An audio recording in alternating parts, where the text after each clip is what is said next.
So by now, you already know that there is a very big real estate Ponzi going on in China. If you don't already know, please check out the previous video, because in this video, we're going to talk about some of the factors that contributed to that real estate Ponzi. So the first and one of the main contributing factors to this real estate Ponzi is the crazy demand for properties in China. So above and beyond just attributing it to the Chinese culture, where people love everything about real estate, they love to buy it, they love to stay in it, they love to rent it out, they just want to own real estate. There is actually a very logical explanation as to why real estate is in such high demand in China. And it all dates back to the year 1980 all the way to 2016. They had this thing called the one-child policy. And because of that, there is a very big discrepancy between the male to female ratio in China today. In absolute numbers, there are 33 million more men than women in China today. So what happens when there is a lot more male than female in the country? These males are not able to find wives.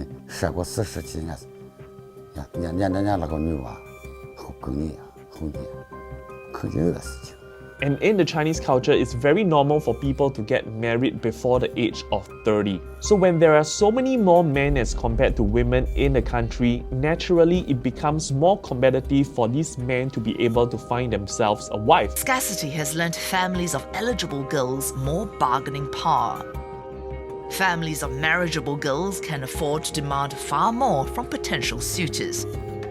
They have to own at least a car and a house in the city before marriage is even on the table. And that's one of the reasons why Chinese people love to have real estate, and they need to own real estate because it's part of the culture. And the second thing that contributes greatly to this whole real estate Ponzi is the people who are buying properties in China are all over leveraged. They are able to use up to 23 times of their annual income to buy properties.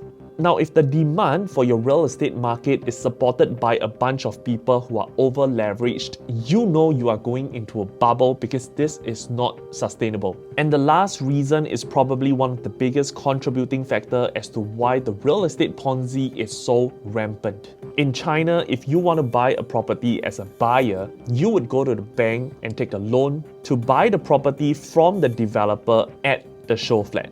So from the point of purchase where you put a deposit to the point where legal paperwork are done, which means right now you are a legal owner of a property that is still under construction.